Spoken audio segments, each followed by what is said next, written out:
नमस्कार दोस्तों, स्वागत है आप सभी का संकल्प स्टडी पॉइंट उत्तराखंड में। तो दोस्तों आज हम देखेंगे हिस्ट्री से। दोस्तों आज का हमारा प्रैक्टिस सेट रहेगा 5 और इससे पहले दोस्तों हिस्ट्री से जो है 4 प्रैक्टिस सेट जो हैं कंप्लीट हो चुके हैं, जिनको आप प्लेलिस्ट में जाके देख सकते हैं। चलिए दोस्तों स्टार्ट करते हैं आज का सेशन और आप सभी लोग दोस्तों वीडियो के एंड तक जरूर बने रहें। आज के सेशन में दोस्तों हम देखेंगे प्रैक्टिस सेट 5 और इसमें दोस्तों इतिहास के जो हैं प्राचीन भारत, मध्यकालीन भारत, आधुनिक भारत और विश्व का इतिहास, यानी कि यहाँ से आपके जो है आज के क्वेश्चन रहेंगे प्राचीन भारत से, मध्यकालीन भारत से, आधुनिक भारत से और विश्व के इतिहास से। ठीक है, चलिए स्टार्ट करते हैं आज का सेशन। पहला क्वेश्चन लेते हैं दोस्तों आज का और साथ ही साथ आप लोग आंसर करते हुए चलेंगे। पहला क्वेश्चन क्या है देखिए, पहला है सर्वप्रथम स्तूप शब्द का वर्णन मिलता है। आपको बताना है क्वेश्चन नंबर फर्स्ट में सर्वप्रथम जो है स्तूप शब्द का वर्णन हमें मिलता है, कहाँ से मिलता है? ऋग्वेद, अर्थशास्त्र, जातक कथा या फिर अष्टाध्यायी। क्या हो जाएगा राइट आंसर? सर्वप्रथम स्तूप शब्द का हमें वर्णन मिलता है दोस्तों, कहाँ से मिलता है? ऋग्वेद से मिलता है। ठीक है, तो पहला का जो है राइट आंसर क्या हो जाएगा? ऋग्वेद हो जाएगा। ठीक है, सर्वप्रथम स्तूप शब्द का वर्णन जो है ऋग्वेद से मिलता है दोस्तों। ठीक है, और ऋग्वेद में स्तूप का अर्थ क्या है ये भी याद रखेंगे। ऋग्वेद में स्तूप का अर्थ है दोस्तों क्या है? एक टीला। ठीक है, एक टीला या चोटी।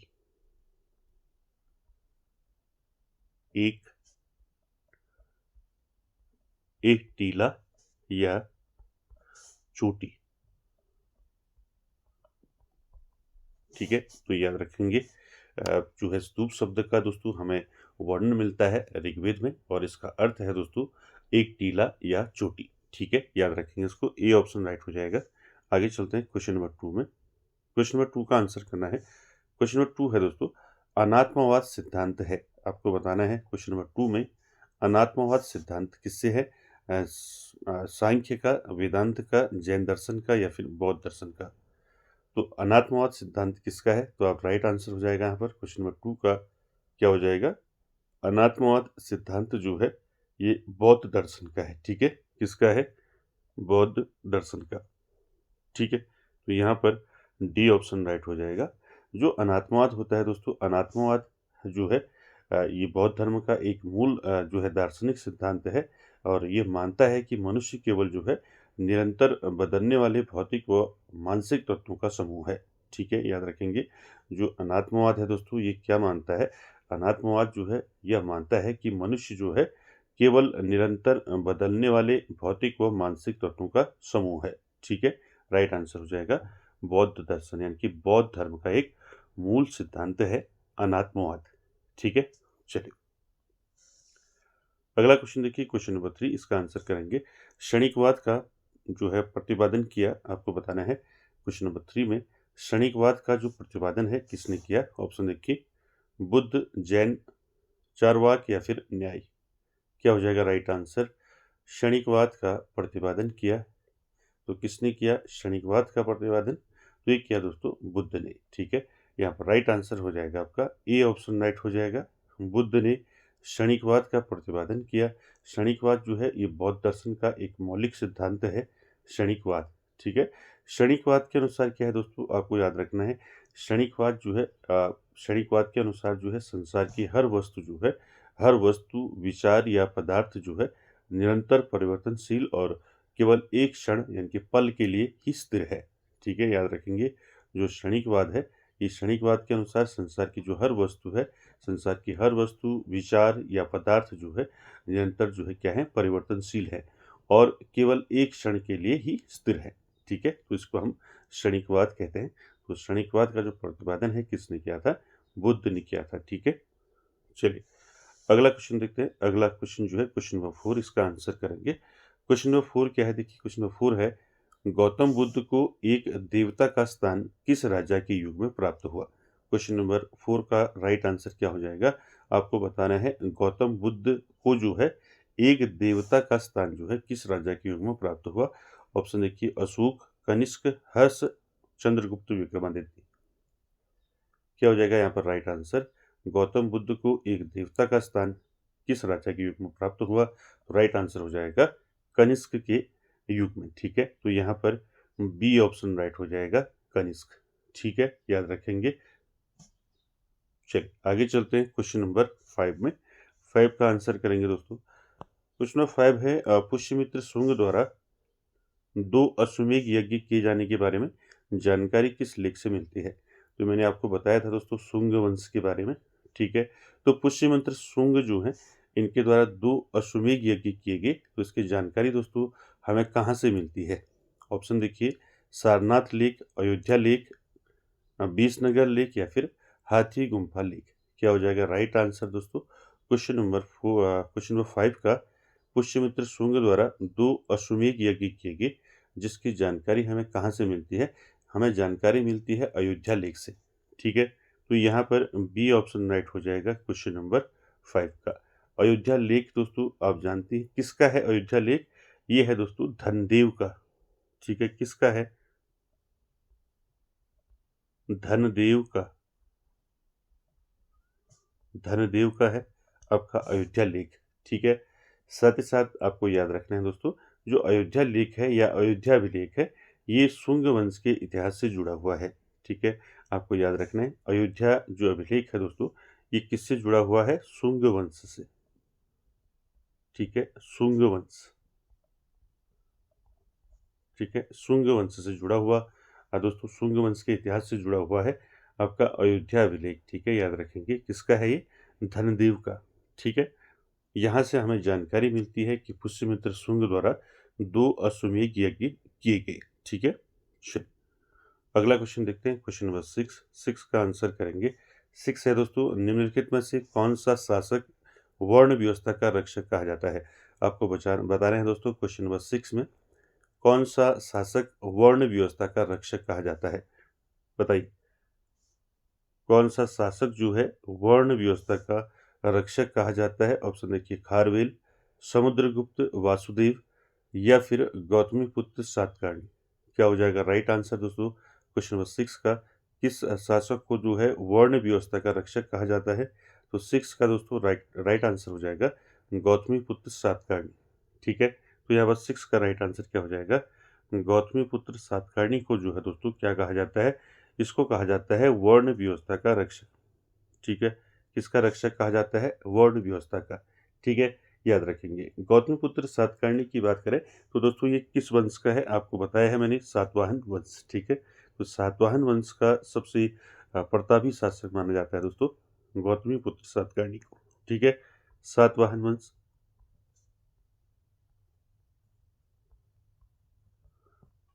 ठीक है, सातवाहन वंश का शासक था। ठीक है, और सातवाहन वंश का दोस्तों किस क्रम का ये राजा था ये भी याद रखना है। गौतमीपुत्र सातकर्णी जो है ये सातवाहन वंश के जो है 23वां राजा था ये। ठीक है, 23 नंबर का राजा। ठीक है, 23वां राजा था गौतमीपुत्र सातकर्णी। ठीक है, याद रखेंगे, इसको वर्ण व्यवस्था का रक्षक कहा जाता है। चलिए अगला क्वेश्चन देखेंगे, क्वेश्चन नंबर 7। इसका आंसर करेंगे। 7 है दोस्तों, निम्न राजवंशों में सबसे पुराना राजवंश था। ठीक है, यहाँ पर आपको 4 राजवंश दिए हैं, यहाँ पर सबसे पुराना राजवंश आपने बताना है। ठीक है, ऑप्शन देखिए, चालुक्य, पल्लव, राष्ट्रकूट या फिर सातवाहन। क्या हो जाएगा यहाँ पर राइट आंसर क्वेश्चन नंबर 7 का? निम्न राजवंशों में सबसे पुराना राजवंश जो है कौन सा है?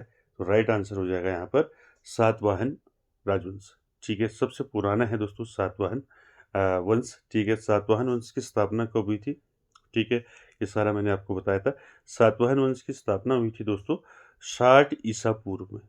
ठीक है, 60 ईसा या ईसवी, 7 ईसा पूर्व या ईसवी पूर्व जो है किसके द्वारा की गई थी सातवाहन वंश की स्थापना? किसके द्वारा की गई थी? सिमुक के द्वारा।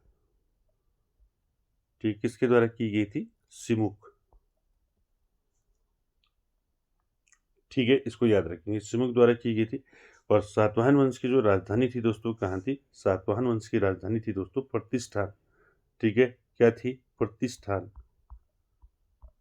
ठीक है, कई बार पूछा गया है। ठीक है, प्रतिष्ठान जो है सातवाहन वंश की राजधानी थी दोस्तों, याद रखेंगे। ये सारे फैक्ट आपको याद रखने हैं और सातवाहन वंश मैंने आपको अच्छे से समझाया है। ठीक है, आप डिटेल क्लास को जरूर देखें। तो यहाँ पर डी ऑप्शन राइट हो जाएगा। ठीक है, चलिए अगला क्वेश्चन देखते हैं, क्वेश्चन नंबर 8। क्वेश्चन नंबर 8 है दोस्तों, निम्नलिखित में से किस वंश के शासकों को पुराणों में श्री पर्वतीय कहा गया है। ठीक है, आपको बताना है किस वंश के शासकों को पुराणों में क्या कहा गया है, श्री पर्वतीय कहा गया है। ऑप्शन देखिए, वाकाटक, इक्ष्वाक, शक या फिर राष्ट्रकूट। किस वंश के शासकों को पुराणों में श्री पर्वतीय कहा गया है? तो दोस्तों यहाँ पर 8 का राइट आंसर क्या हो जाएगा? पुराणों में श्री पर्वतीय कहा गया है दोस्तों इक्ष्वाकु वंश के शासकों को। ठीक है, यहाँ पर जो है बी ऑप्शन राइट हो जाएगा। इक्ष्वाकु वंश के शासकों को पुराणों में क्या कहा गया है? श्री पर्वतीय कहा गया है। ठीक है, चलिए अगला क्वेश्चन देखिए, क्वेश्चन नंबर 9 का आंसर देखिए क्या होगा। कलिंग नरेश खारवेल निम्न में से किस वंश से संबंधित थे? ठीक है, ये तो आप जानते ही हैं, कलिंग नरेश जो है खारवेल जो है ये किस वंश से संबंधित थे, यानी कि किस वंश के थे कलिंग नरेश खारवेल? ऑप्शन देखिए, चेदी वंश, कदम्ब वंश, कलिंग वंश या फिर हर्यक वंश। क्या हो जाएगा राइट आंसर क्वेश्चन नंबर 9 का? कलिंग नरेश खारवेल जो है ये किस वंश से संबंधित थे? राइट आंसर हो जाएगा आपका 9 का क्या हो जाएगा? कलिंग नरेश जो है ये दोस्तों चेदी वंश के थे। ठीक है, तो ए ऑप्शन राइट हो जाएगा। खारवेल जो है दोस्तों क्या थे, ये किस वंश के थे? चेदी वंश के थे। चेदी वंश के तीसरे और सबसे महान सम्राट थे। ठीक है, चेदी वंश के तीसरे नंबर के शासक थे दोस्तों, तीसरे नंबर के। ठीक है, तीसरे नंबर के जो है और सबसे महान शासक थे खारवेल।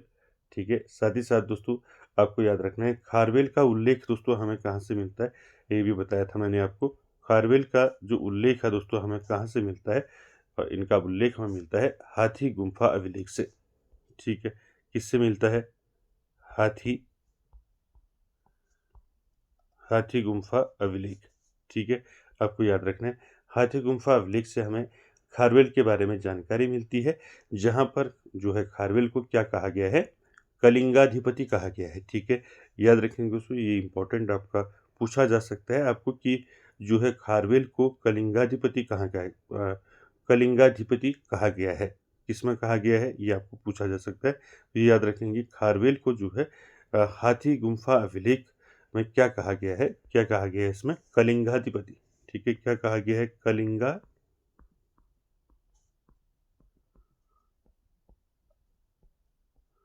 कलिंगाधिपति। ठीक है, कलिंगाधिपति कहा गया है किसको? खारवेल को। ठीक है, कहाँ कहा गया है? हाथी गुम्फा अभिलेख में। ठीक है, याद रखेंगे इसको, ये 2-3 इंपॉर्टेंट है। ठीक है, खारवेल जो है कलिंग यानी कि वर्तमान उड़ीसा के चेदी वंश के तीसरे और सबसे महान सम्राट थे, और खारवेल का उल्लेख हमें हाथी गुम्फा अभिलेख से मिलता है, जहाँ खारवेल को कलिंगाधिपति कहा गया है। ठीक है, याद रखेंगे, सीधे पूछा जा सकता है, आपको याद रखेंगे। चलिए अगले क्वेश्चन में चलते हैं, क्वेश्चन नंबर 10 में आपको बताना है दोस्तों सोनगिरी का ऐतिहासिक दिगंबर जैन तीर्थ स्थल स्थित है। आपको बताना है सोनगिरी का ऐतिहासिक दिगंबर जैन तीर्थ स्थल जो है ये स्थित है आपका उत्तर प्रदेश में, राजस्थान में, मध्य प्रदेश में या फिर उड़ीसा में। तो क्या हो जाएगा यहाँ पर 10 का राइट आंसर? देखिए दोस्तों, सोनगिरी दिगंबर जैन तीर्थ स्थल जो है ये कहाँ है आपका? ये मध्य प्रदेश में है, एमपी में है। ठीक है, तो यहाँ पर आपका राइट आंसर क्या हो जाएगा? सी ऑप्शन यहाँ पर राइट हो जाएगा। ठीक है,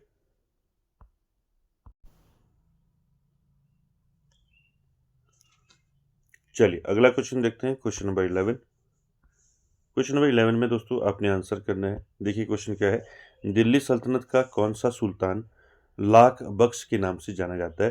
तो आप सभी ने पढ़ा है दोस्तों, दिल्ली सल्तनत की किस सुल्तान को जो है लाख बख्श के नाम से जाना जाता है दोस्तों? ऑप्शन देखिए, इल्तुतमिश, बलबन, कुतुबुद्दीन ऐबक या फिर मोहम्मद बिन तुगलक। क्या हो जाएगा यहाँ पर राइट आंसर? तो आप सभी जानते हैं लाख बख्श कहा जाता है दोस्तों, किसको कहा जाता है? कुतुबुद्दीन ऐबक को कहा जाता है। ठीक है, लाख बख्श का मतलब होता है लाखों का दान करने वाला। ठीक है, तो ऐसा कौन सा सुल्तान था जो लाखों का दान करता था? ऑप्शन हो जाएगा यहाँ पर सी आपका राइट आंसर हो जाएगा, कुतुबुद्दीन ऐबक। ठीक है, याद रखेंगे लाख बख्श किसको कहा जाता है? कुतुबुद्दीन ऐबक को कहा जाता है दोस्तों। ठीक है, साथ ही साथ दोस्तों कुतुबुद्दीन ऐबक से आपने सारे फैक्ट याद रखने। कुतुबुद्दीन ऐबक ने दोस्तों कब से कब तक शासन किया था ये आपको याद रखना है। कुतुबुद्दीन ऐबक जो है दिल्ली सल्तनत का संस्थापक इनको माना जाता है दोस्तों, कुतुबुद्दीन ऐबक को। इनका जो शासनकाल रहा है वो रहा है 1206 से लेकर 1206 से इन्होंने शासन किया था 1210 तक। ठीक है, याद रखेंगे 1206 से 1210 ईस्वी तक इन्होंने शासन किया था। ठीक है, गुलाम वंश का पहला सुल्तान था दोस्तों कुतुबुद्दीन ऐबक। ठीक है, आप सभी जानते हैं कुतुबुद्दीन ऐबक को दोस्तों लाख बख्श कहा जाता है, यानी कि लाखों का दान करने वाला कहा जाता है।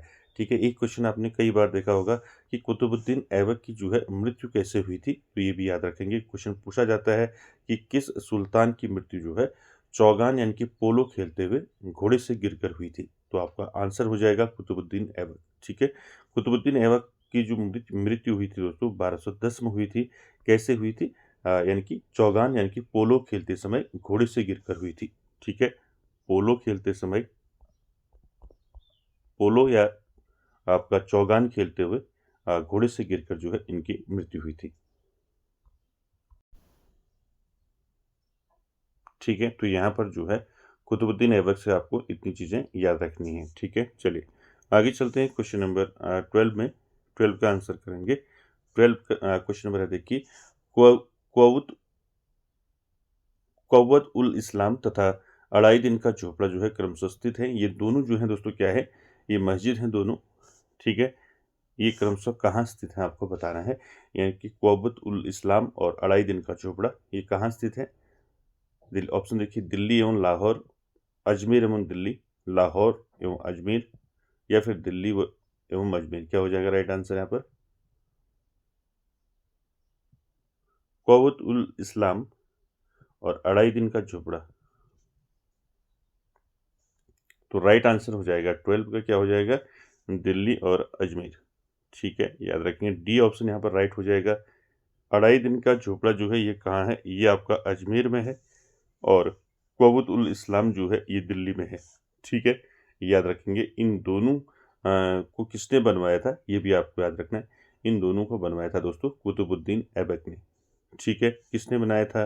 कुतुबुद्दीन ऐबक ने बनाया था। ठीक है, याद रखेंगे। साथ ही साथ दोस्तों यहाँ पर अढ़ाई दिन का जो झोपड़ा है दोस्तों, ये भी आपने याद रखना है। अढ़ाई दिन का झोपड़ा जो है ये कुतुबुद्दीन ऐबक ने इसको जो है दोस्तों 60 ही घंटे में बनाया था, यानी कि 60 घंटे में इसको बनाया था अढ़ाई दिन के झोपड़े को। ठीक है, 60 दिन यानी कि आपका 2.5 दिन, 60 घंटे यानी कि आपका कितना हो जाएगा, 2.5 दिन। ठीक है, 2.5 दिन, इसलिए इसको जो है अढ़ाई दिन का झोपड़ा कहा जाता है दोस्तों। किसने बनवाया था? कुतुबुद्दीन ऐबक ने बनाया था। ठीक है, अढ़ाई दिन का झोपड़ा कहाँ है, ये राजस्थान की अजमेर में स्थित है। ठीक है, याद रखेंगे। उसी प्रकार कौवतुल इस्लाम जो है ये भी जो है, इसका भी जो है किसने बनवाया था, इसको भी जो है किसने बनवाया था, कुतुबुद्दीन ऐबक ने बनाया था। और यह नई दिल्ली में कुतुब मीनार परिसर में स्थित है। ठीक है, कहाँ है, दिल्ली में है। ठीक है, कुतुब मीनार परिसर में है, ये भी याद रखेंगे। इन दोनों को जो है किसने बनवाया था, इन दोनों को बनवाया था कुतुबुद्दीन ऐबक ने। ठीक है, याद रखेंगे। तो यहाँ पर डी ऑप्शन राइट हो जाएगा। चलिए अगला क्वेश्चन देखते हैं, क्वेश्चन नंबर 13। क्वेश्चन नंबर 13 में आपने बताना है निम्नलिखित में से कौन सी इल्तुतमिश के राज्यकाल में सल्तनत की राजधानी थी। आपको बताना है इल्तुतमिश के राज्यकाल में सल्तनत की राजधानी कहाँ थी। ऑप्शन देखिए, आगरा, लाहौर, बदायूं, या फिर दिल्ली। क्या हो जाएगा यहाँ पर राइट आंसर क्वेश्चन नंबर 13 का? इल्तुतमिश के राज्यकाल में सल्तनत की राजधानी थी दोस्तों दिल्ली थी। ठीक है, तो यहाँ पर डी ऑप्शन राइट हो जाएगा क्वेश्चन नंबर आपके 13 का। ठीक है, चलिए अगला क्वेश्चन देखिए, क्वेश्चन नंबर 14 में क्या है। क्वेश्चन नंबर 14 है दोस्तों, निम्नलिखित में से किस शासक ने दीवान अमीर को ही विभाग की स्थापना की थी। तो ये कई बार आपने पढ़ा है, दीवान अमीर को ही। ठीक है, दीवान अमीर को ही जो है दोस्तों ये विभाग जो है इसकी स्थापना जो है किस शासक ने की थी। ऑप्शन देखिए, बलबन, अलाउद्दीन खिलजी, मोहम्मद बिन तुगलक, या फिर फिरोज शाह तुगलक। तो यहाँ पर राइट आंसर हो जाएगा दोस्तों 14 का, क्या हो जाएगा राइट आंसर, मोहम्मद बिन तुगलक। ठीक है, तो यहाँ पर आपका सी ऑप्शन राइट हो जाएगा। ठीक है, मोहम्मद बिन तुगलक ने दोस्तों दीवान अमीर को ही विभाग की स्थापना की। यहाँ पर सी ऑप्शन राइट हो जाएगा। ठीक है, बात करें दोस्तों मोहम्मद बिन तुगलक की। ठीक है, मोहम्मद बिन तुगलक ने कब से कब तक शासन किया था, तो याद रखेंगे 1325 से लेकर, ठीक है, 1325 से लेकर शासन किया था 1351 तक। ठीक है, 1351 तक शासन किया था दोस्तों मोहम्मद बिन तुगलक ने। ठीक है, कौन था मोहम्मद बिन तुगलक, मैंने बताया था आपको अच्छे से डिटेल में। तो गयासुद्दीन तुगलक का पुत्र था दोस्तों मोहम्मद बिन तुगलक। ठीक है, साथ ही साथ मोहम्मद बिन तुगलक की शासनकाल में मैंने बताया था आपको कौन आया था यात्री भारत, कौन सा यात्री आया था, इब्न बतूता जो है, इनकी मोरक्को यात्री इब्न बतूता भारत आया था। ठीक है, इब्न बतूता। ठीक है, इब्न बतूता कब आया था भारत पूछा जाता है, तो मोहम्मद बिन तुगलक के शासनकाल में ही दोस्तों ये भारत आया था। ठीक है, चलिए अगला क्वेश्चन देखिए, क्वेश्चन नंबर 15। क्वेश्चन नंबर 15 का आंसर करिए। क्वेश्चन नंबर 15 है दोस्तों, भारत के किस मध्यकालीन शासक ने एकता व्यवस्था प्रारंभ की थी? आपको बताना है एकता व्यवस्था जो है ये किसने आरंभ की थी। ऑप्शन देखिए, इल्तुतमिश, बलबन, अलाउद्दीन खिलजी या फिर इनमें से कोई नहीं। क्या हो जाएगा राइट आंसर 15 का? भारत के किस मध्यकालीन शासक ने एकता व्यवस्था प्रारंभ की थी? तो राइट आंसर हो जाएगा इल्तुतमिश। ठीक है, ई से याद रखेंगे एकता, इल्तुतमिश। ठीक है, ए ऑप्शन राइट हो जाएगा। एकता व्यवस्था किसने प्रारंभ की? इल्तुतमिश ने प्रारंभ की। ठीक है, एकता दोस्तों ये एक अरबी शब्द है एकता। इसका मतलब होता है, क्या होता है एकता जो है, जिसका अर्थ होता है भूमि का हस्तांतरण। ठीक है, भूमि का हस्तांतरण। ठीक है, यहाँ पर एकता जो है दोस्तों ये एक अरबी शब्द है। कैसा शब्द है कि अरबी शब्द है। ठीक है, अरबी शब्द है जिसका अर्थ होता है भूमि का हस्तांतरण। ठीक है, कैसा शब्द है ये? अरबी शब्द है। ठीक है, अरबी शब्द है जिसका मतलब होता है भूमि का हस्तांतरण। यानी कि एकता व्यवस्था यह प्रणाली सैन्य अधिकारियों को दी गई भूमि से कर वसूलने की अनुमति देती थी। मैंने आपको बताया था। ठीक है, किसने शुरू किया था इसको? इल्तुतमिश ने। चलिए अगला क्वेश्चन देखिए, क्वेश्चन नंबर 16। इसमें आंसर करना है सल्तनत काल में भू राजस्व का सर्वोच्च ग्रामीण अधिकारी था। ठीक है, आपको बताना है सल्तनत काल में भू राजस्व का सर्वोच्च ग्रामीण अधिकारी जो है दोस्तों कौन था? ऑप्शन देखिए, चौधरी, रावत, पटवारी या फिर मलिक। क्या हो जाएगा इसका राइट आंसर? सल्तनत काल में भू राजस्व का सर्वोच्च ग्रामीण अधिकारी था दोस्तों चौधरी। ठीक है, यहाँ पर ए ऑप्शन राइट हो जाएगा 16 का। ठीक है, चलिए अगला क्वेश्चन देखिए 17। 17 में आपको बताना है हदीस है। तो हदीस क्या है दोस्तों आपको बताना है। ठीक है, पढ़ा होगा आपने हदीस। तो हदीस क्या है? मनसबदार है, इस्लामिक कानून है, बंदोबस्त कानून है या फिर इनमें से कोई नहीं। क्या हो जाएगा राइट आंसर बताइए? क्वेश्चन नंबर 17 में आपको बताना है हदीस। तो हदीस दोस्तों ये क्या है? ये एक इस्लामिक कानून है। ठीक है, क्या है? इस्लामिक कानून है। बी ऑप्शन राइट हो जाएगा हदीस। ठीक है, हदीस इस्लामिक कानून है। यानी कि आपको याद रखना है हदीस नमाज जैसे दैनिक कार्यों की विस्तृत जानकारी प्रदान करता है। हदीस क्या करता है? जो नमाज होता है, ठीक है, ठीक है, नमाज होता है, तो नमाज के दोस्तों नमाज जैसे दैनिक कार्यों की जो है ये विस्तृत जानकारी देता है। ठीक है, तो यहाँ पर राइट आंसर हो जाएगा बी। क्या है? एक इस्लामिक कानून है। अगला क्वेश्चन देखिए, क्वेश्चन नंबर 18। इसका आंसर करना है भारत में प्रथम मकबरा जो शुद्ध इस्लामी शैली में निर्मित हुआ था वो कौन सा था? ऑप्शन देखिए, हुमायूं का मकबरा, बलबन का मकबरा या फिर अलाउद्दीन का मकबरा। क्या हो जाएगा राइट आंसर बताइए? भारत में प्रथम मकबरा जो शुद्ध इस्लामी शैली में बना था। ठीक है, आपको पूछ लिया जाएगा शुद्ध इस्लामी शैली में प्रथम मकबरा कौन सा बना था, तो 18 का राइट आंसर हो जाएगा बलबन का मकबरा। ठीक है, तो यहाँ पर बी ऑप्शन राइट हो जाएगा दोस्तों, बलबन का मकबरा। बलबन का मकबरा दोस्तों आपको पूछा जा सकता है कहाँ है। ठीक है, तो बलबन का मकबरा जो है ये दिल्ली की मेहरौली पुरातात्विक पार्क में है। ठीक है, यानी कि आप ये मान के चले दिल्ली में है, ऐसे याद रखें। ठीक है, दिल्ली में है बलबन का मकबरा, दिल्ली के महरौली पुरातात्विक पार्क में स्थित है। ठीक है, साथ ही साथ दोस्तों आपको याद रखना है बलबन जो है ये भारत का पहला ऐसा, सॉरी, ये भारत का पहला ऐसा मकबरा था जो बलबन का मकबरा था जिसमें मेहराब का उपयोग हुआ था। ठीक है, आपको सीधे पूछ लिया जाएगा कौन सा ऐसा मकबरा था, ठीक है, भारत का जिसमें सबसे पहले मेहराब का उपयोग हुआ था। ठीक है, याद रखेंगे इसको, मेहराब। ठीक है, आपको पूछ लिया जाएगा भारत का पहला ऐसा मकबरा कौन सा था जिसमें मेहराब का उपयोग हुआ था, तो आंसर हो जाएगा आपका बलबन का मकबरा। ठीक है, कहाँ है? दिल्ली में है, याद रखेंगे। चलिए अगला देखिए, क्वेश्चन नंबर 19। क्वेश्चन नंबर 19 में बताना है दोस्तों, प्रसिद्ध कवि अमीर खुसरो निम्नांकित में से किस बादशाह के दरबार में जो है दोस्तों संबद्ध थे, इनकी किस बादशाह के दरबार से ये संबद्ध थे? ऑप्शन देखिए, कुतुबुद्दीन ऐबक, मोहम्मद शाह, गयासुद्दीन बलबन, या फिर इनमें से कोई नहीं। आपको बताना है अमीर खुसरो जो है ये किसके दरबार से संबद्ध थे। तो मैंने आपको बताया था, राइट आंसर हो जाएगा ये गयासुद्दीन बलबन के दोस्तों दरबार से संबद्ध थे। तो यहाँ पर आपका राइट आंसर यहाँ पर सी हो जाएगा 19 का।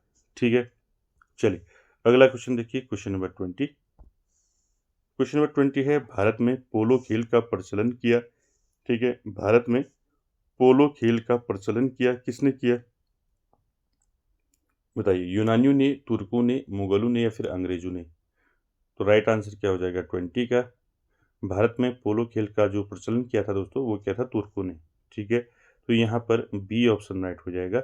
अभी ऊपर मैंने बताया था आपको कुतुबुद्दीन ऐबक। ठीक है, कुतुबुद्दीन ऐबक की मृत्यु हुई थी 1210 में, चौगान यानी कि पोलो खेलते समय घोड़े से गिरकर मृत्यु हुई थी। ठीक है, तो आप इससे अंदाज़ा लगा लेंगे कि कुतुबुद्दीन ऐबक भी क्या था? एक क्या था? तुर्क था। ठीक है, तो यहाँ पर याद रखेंगे पोलो खेल का प्रचलन जो है ये दोस्तों किसने किया? तुर्कों ने किया। ठीक है, बी ऑप्शन राइट हो जाएगा।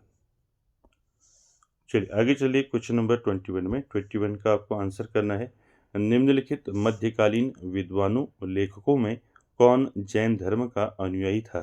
ठीक है, इनमें से कौन जैन धर्म का अनुयायी था आपको बता रहे हैं। ऑप्शन देखिए, हेमचंद सूरी, पार्थ सारथी, मालधर बसु, या फिर सायण। क्या हो जाएगा राइट आंसर यहाँ पर? क्वेश्चन नंबर 21 का, निम्नलिखित मध्यकालीन विद्वानों लेखकों में कौन जैन धर्म का अनुयायी था? तो यहाँ पर राइट आंसर हो जाएगा हेमचंद सूरी। ठीक है, यहाँ पर ए ऑप्शन राइट हो जाएगा दोस्तों। क्वेश्चन नंबर 21 का आंसर क्या हो जाएगा? हेमचंद सूरी। हेमचंद सूरी जो है ये जैन धर्म के अनुयायी थे। ठीक है, चलिए आगे चलते हैं क्वेश्चन नंबर 22 में।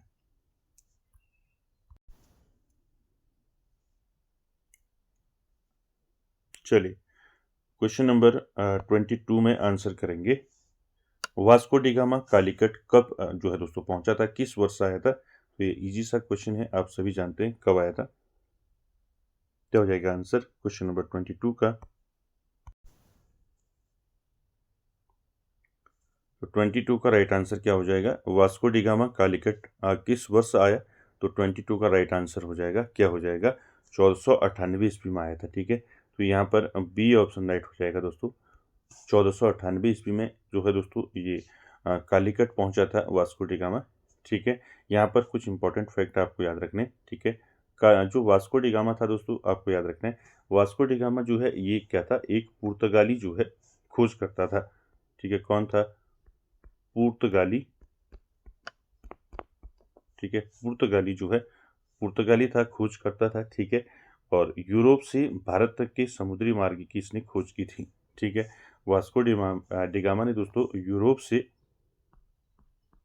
ठीक है, यूरोप से यानी कि यूरोप से भारत तक, ठीक है, यूरोप से भारत तक जो है समुद्री मार्ग की खोज की थी।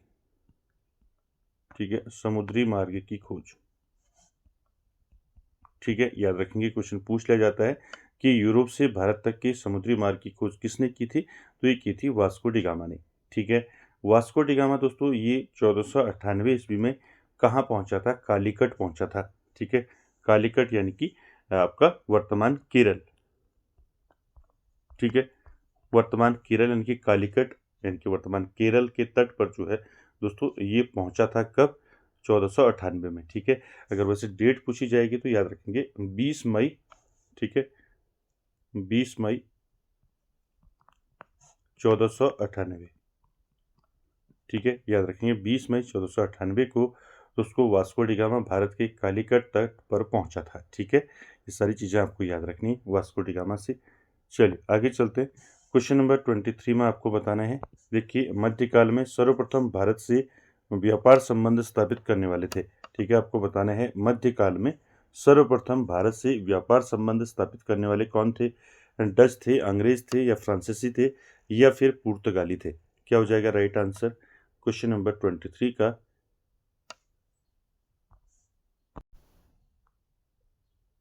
तो यहाँ पर 23 का दोस्तों राइट आंसर क्या हो जाएगा? मध्यकाल में भारत से व्यापार संबंध स्थापित करने वाले थे पुर्तगाली। ठीक है, तो राइट आंसर क्या हो जाएगा यहाँ पर? डी ऑप्शन राइट हो जाएगा आपका क्वेश्चन नंबर 23 का। ठीक है, चलिए अगला क्वेश्चन देखते हैं, क्वेश्चन नंबर 24।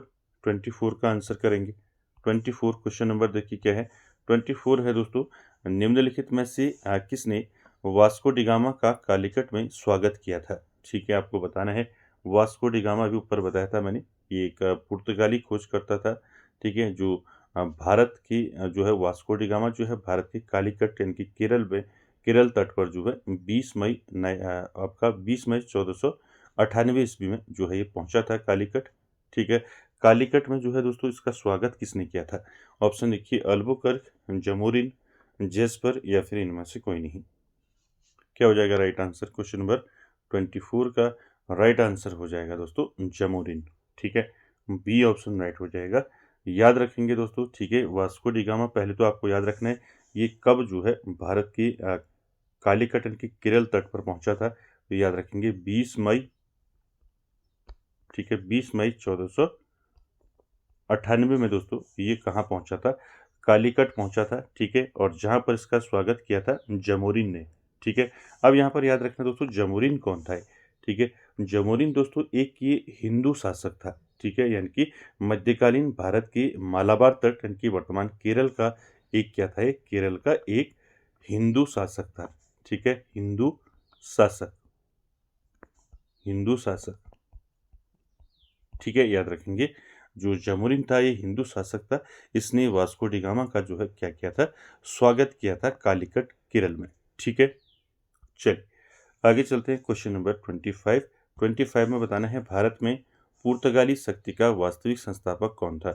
आपको बताना है भारत में पुर्तगाली शक्ति का जो वास्तविक संस्थापक था वो कौन था? ऑप्शन देखिए, वास्को डिगामा, अल्बुकर्क, जॉर्ज ऑक्सटन या फिर इनमें से कोई नहीं। क्या हो जाएगा राइट आंसर क्वेश्चन नंबर 25 का? भारत में पुर्तगाली शक्ति का वास्तविक संस्थापक कौन था? तो राइट आंसर हो जाएगा इसका अल्बुकर्क।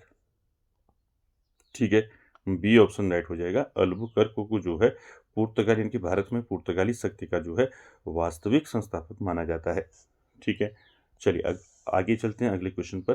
क्वेश्चन नंबर 26 देखिए, पुर्तगालियों ने भारत में निम्नलिखित में से किस स्थान पर प्रथम दुर्ग का निर्माण किया था? आपको बताना है क्वेश्चन नंबर 26 में पुर्तगालियों ने भारत में निम्नलिखित में से किस स्थान पर प्रथम दुर्ग का निर्माण किया था? ऑप्शन देखिए, गोवा, कोचीन, कन्नौज या फिर इनमें से कोई नहीं। क्या हो जाएगा राइट आंसर 26 का? पुर्तगालियों ने भारत में निम्नलिखित में से किस स्थान पर प्रथम दुर्ग का निर्माण किया था? तो दोस्तों कोचीन में किया था। ठीक है, तो यहाँ पर बी ऑप्शन राइट हो जाएगा। कोचीन में प्रथम दुर्ग का निर्माण किया था दोस्तों पुर्तगालियों ने। ठीक है, चलिए आगे चलते हैं क्वेश्चन नंबर 27 में। 27 का आंसर करेंगे। निम्नलिखित में से कौन जो है कलकत्ता का संस्थापक था? ठीक है, ये क्वेश्चन दोस्तों कई बार पूछा गया है। कलकत्ता का संस्थापक कौन था? ऑप्शन देखिए, Charles Eyre, William Norris, Job Charnock या फिर इनमें से कोई नहीं। क्या हो जाएगा राइट आंसर यहाँ पर? तो आप सभी जानते हैं कलकत्ता का संस्थापक जो है किसे माना जाता है? तो जॉब चार्नक को माना जाता है। ठीक है, तो यहाँ पर सी ऑप्शन राइट हो जाएगा, जॉब चार्नक। ठीक है, याद रखेंगे। चलिए अगला क्वेश्चन देखिए 28। 28 में बताना है आपको निम्नलिखित में से किस स्थान पर भारत में प्रथम नगर निगम स्थापित किया गया था? तो दोस्तों आपको बताना है भारत में प्रथम जो नगर निगम था, ठीक है, ये कहाँ स्थापित किया गया था भारत का? ऑप्शन देखिए, कलकत्ता, मद्रास, दिल्ली और गोवा। क्या हो जाएगा इसका राइट आंसर? भारत का पहला नगर निगम जो है कौन सा बना था? वो बना था दोस्तों, क्या बना था? 28 का राइट आंसर क्या हो जाएगा? मद्रास नगर निगम। ठीक है, आपका यहाँ पर बी ऑप्शन राइट हो जाएगा। मद्रास नगर निगम यानी कि जो अब चेन्नई नगर निगम के नाम से जाना जाता है, इसकी स्थापना जो है कब हुई थी? 29 सितंबर 1688 में इसकी स्थापना हुई थी। ठीक है, जो मद्रास जो है दोस्तों ये नगर निगम जो बना था, कब बना था? आपका 29 29 सितंबर 1688। ठीक है, याद रखेंगे 1688 में दोस्तों मद्रास नगर निगम की स्थापना हुई थी।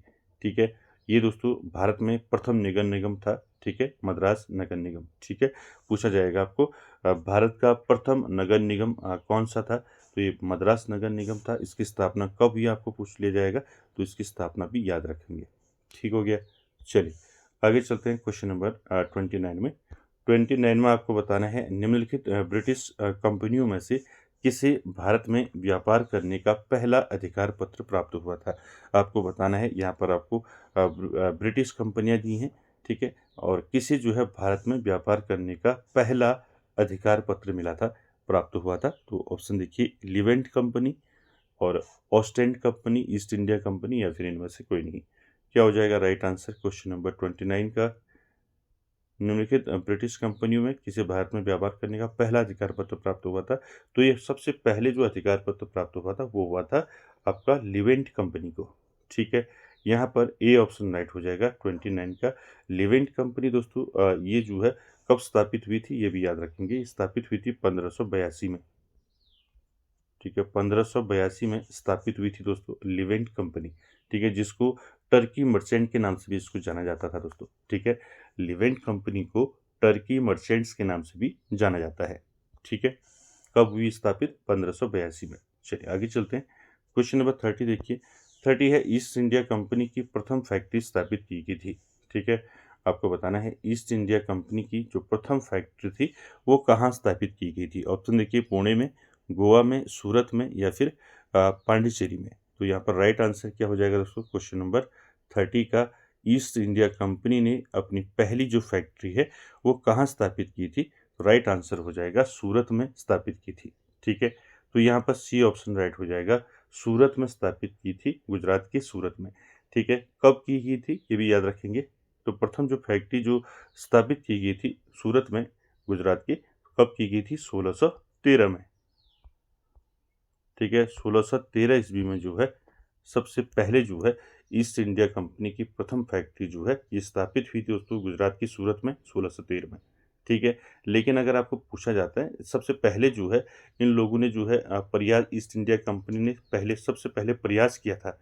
ठीक है, इनकी याद रखें, इससे पहले भी जो है इन्होंने कारखाना खोलने, इनकी कारखाना स्थापित करने का प्रयास किया था। कहाँ, मसूलीपट्टनम में। ठीक है, लेकिन जो जो क्वेश्चन है आपका यहाँ पर स्थायी फैक्ट्री। ठीक है, यहाँ पर ईस्ट इंडिया कंपनी की प्रथम फैक्ट्री जो है ये स्थायी फैक्ट्री थी। ठीक है, जो सूरत में थी ये कैसी फैक्ट्री थी, स्थायी फैक्ट्री थी, स्थायी फैक्ट्री थी। ठीक है, याद रखेंगे। लेकिन जो पहले प्रयास किया गया था इन्होंने, ईस्ट इंडिया कंपनी ने सबसे पहले जो है 1611 में प्रयास किया था। कहाँ प्रयास किया था, ये प्रयास किया था मसूलीपट्टनम में, कारखाना स्थापित करने का प्रयास किया था 1611 में मसूलीपट्टनम में। ठीक है, मसूलीपट्टनम।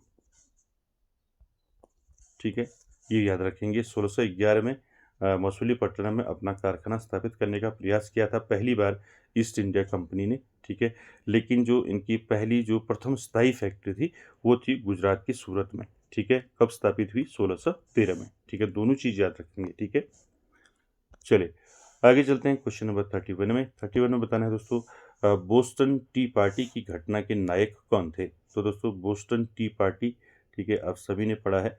ठीक है, ये घटना जो है कब हुई थी और इसके नायक कौन थे, ये आपको याद रखना है। ठीक है, तो दोस्तों नायक कौन थे बोस्टन टी पार्टी घटना के, तो यहाँ पर राइट आंसर क्या हो जाएगा, George Washington, Samuel Adams, George Grenville, या फिर इनमें से कोई नहीं। क्या हो जाएगा right answer, Boston tea party के नायक कौन थे, ऑप्शन हो जाएगा सैमुअल एडम्स। ठीक है, बी ऑप्शन यहाँ पर आपका राइट हो जाएगा दोस्तों। ठीक है, बोस्टन टी पार्टी की घटना दोस्तों ये कब हुई थी, तो आपको ये याद रखना है 16 दिसंबर, याद रखेंगे 16 दिसंबर, 16 दिसंबर कब हुई थी, 1773 में। ठीक है, 1773 में जो है आपका क्या हुआ था, बोस्टन टी पार्टी की जो है दोस्तों क्या हुई थी, घटना हुई थी। ठीक है, 16 दिसंबर 1773 में। ठीक है, कारण क्या था दोस्तों बोस्टन टी पार्टी की घटना का, ब्रिटिश सरकार द्वारा चाय पर लगाए गए अनुचित कर और ईस्ट इंडिया कंपनी के एकाधिकार के खिलाफ दोस्तों ये एक विरोध प्रदर्शन था। ठीक है, इस घटना ने दोस्तों अमेरिका में जो क्रांति हुई थी, यानी कि अमेरिकी क्रांति की शुरुआत में महत्वपूर्ण भूमिका निभाई थी बोस्टन टी पार्टी की घटना ने। ठीक है, कब हुई थी कई बार पूछा गया है, तो ये याद रखेंगे। ठीक है, नायक कौन थे? Samuel Adams. चलिए अगला क्वेश्चन देखिए, क्वेश्चन नंबर 32 में बताना है दोस्तों, अमेरिका स्वतंत्रता की घोषणा कब की गई थी? तो अमेरिका में स्वतंत्रता की घोषणा जो है कब की गई थी, आपको बताना है। क्या हो जाएगा राइट आंसर क्वेश्चन नंबर 32 का? देखिए 4 जुलाई 1783, 4 जुलाई 1776, या फिर 3 जुलाई 1789, या फिर 3 जुलाई 1773। क्या हो जाएगा राइट आंसर? तो आप सभी जानते हैं 4 जुलाई को जो है अमेरिका का स्वतंत्रता दिवस मनाया जाता है। तो यहाँ पर 4 जुलाई आपका दो ऑप्शन में है, ए और बी में। तो क्या हो जाएगा राइट आंसर यहाँ पर आपका 4 जुलाई 1776। ठीक है, बी ऑप्शन राइट हो जाएगा। अमेरिका स्वतंत्रता की घोषणा कब की गई थी? 4 जुलाई 1776। ठीक है, याद रखेंगे इसको। चलिए आगे चलते हैं क्वेश्चन नंबर 33 में। चलिए क्वेश्चन नंबर 33 का आंसर करेंगे। 33 है दोस्तों, प्रथम विश्व युद्ध के बाद वर्साई की संधि कब हुई थी? तो आपको यहाँ पर बताना है दोस्तों, वर्साई की संधि कब हुई थी। ठीक है, ऑप्शन देखिए 1918, 1919, 1917, या फिर 1921। क्या हो जाएगा वर्साई की संधि? ठीक है दोस्तों, वर्साई की संधि दोस्तों एक शांति संधि थी ये। ठीक है, जो प्रथम विश्व युद्ध के बाद हुई थी। तो यहाँ पर राइट आंसर क्या हो जाएगा 33 का? 1919। ठीक है, बी ऑप्शन यहाँ पर राइट हो जाएगा दोस्तों। वर्साई की संधि कब हुई थी?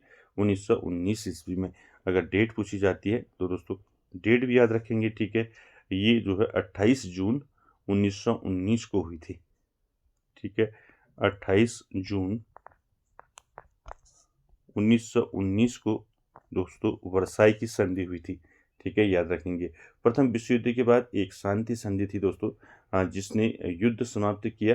ठीक है, याद रखेंगे प्रथम विश्व युद्ध जो समाप्त हुआ था वो वर्साई की संधि से ही समाप्त हुआ था। ठीक है, याद रखेंगे। वर्साई की संधि किसके बीच हुई थी ये भी याद रखें। तो वर्साई की संधि जो है ये मित्र राष्ट्रों और जो पराजित जर्मनी थी इसके बीच हुआ था। ठीक है, चलिए अगला क्वेश्चन देखिए, क्वेश्चन नंबर 34 में आपको बताना है, रूसी साम्राज्य को राष्ट्रों का कारागार यानी कि प्रिजन ऑफ नेशंस किसने कहा था? ऑप्शन देखिए लेनिन, ट्राटस्की, रूसो, या फिर इनमें से कोई नहीं। क्या हो जाएगा राइट आंसर क्वेश्चन नंबर 34 का? राष्ट्रों का कारागार जो है रूसी साम्राज्य को किसने कहा है? तो राइट आंसर हो जाएगा लेनिन। ठीक है, ए ऑप्शन यहाँ पर राइट हो जाएगा दोस्तों 34 का। ठीक है, क्वेश्चन नंबर 35 देखिए। 35 क्या है? किस क्रांति को अक्टूबर की क्रांति कहा जाता है? आपको बताना है क्वेश्चन नंबर 35 में किस क्रांति को जो है क्या कहा जाता है? अक्टूबर की क्रांति कहा जाता है। ऑप्शन देखिए फ्रांस की क्रांति, रूसी क्रांति, इंग्लैंड की क्रांति, या फिर अमेरिका की क्रांति। क्या हो जाएगा यहाँ पर? अक्टूबर की क्रांति किसको कहा जाता है? तो यहाँ पर राइट आंसर हो जाएगा रूस की, यानी कि जो क्रांति हुई थी 1917 में रूसी क्रांति, इसी को दोस्तों अक्टूबर क्रांति के नाम से जाना जाता है। तो बी ऑप्शन राइट हो जाएगा। ठीक है, अक्टूबर क्रांति दोस्तों ये जो रूस की क्रांति हुई थी कब हुई थी? 1917 में हुई थी, यानी कि अक्टूबर। ठीक है, अक्टूबर 1917 में हुई थी। ठीक है, अक्टूबर 1917 में दोस्तों रूसी क्रांति हुई थी। ठीक है, साथ ही साथ आपको पूछ लिया जाएगा रूसी क्रांति का नेतृत्व किसने किया था। ठीक है, नेतृत्व किसने किया था? तो याद रखेंगे इसका नेतृत्व किया था लेनिन ने। किसने किया था? लेनिन ने किया था। ठीक है, लेनिन। ठीक है, साथ ही साथ दोस्तों रूसी क्रांति का जो परिणाम हुआ वो क्या हुआ, यानी कि जो रूसी क्रांति हुई इसका परिणाम दोस्तों रूस में जारशाही का अंत हुआ और विश्व की पहली जो है साम्यवादी सरकार की स्थापना हुई। ठीक है, तो ये सारे फैक्टर आपको याद रखने हैं। अक्टूबर की क्रांति यानी कि रूसी क्रांति को ही कहा जाता है। ठीक है, इसका नेतृत्व किया था रूसी क्रांति का किसने किया था? लेनिन ने किया था। ठीक है, कब हुआ था दोस्तों रूसी क्रांति कब हुई थी? अक्टूबर 1917 में। ठीक है, और इस क्रांति का जो परिणाम हुआ वो दोस्तों क्या हुआ? रूस में जो है जारशाही का अंत हुआ और विश्व की पहली साम्यवादी यानी कि समाजवादी सरकार की स्थापना हुई। तो यहाँ पर बी ऑप्शन यहाँ पर राइट हो जाएगा दोस्तों। ठीक है, और ठीक है, तो आज के सेशन में दोस्तों इतना ही। मिलते हैं नेक्स्ट सेशन में, तब तक के लिए धन्यवाद।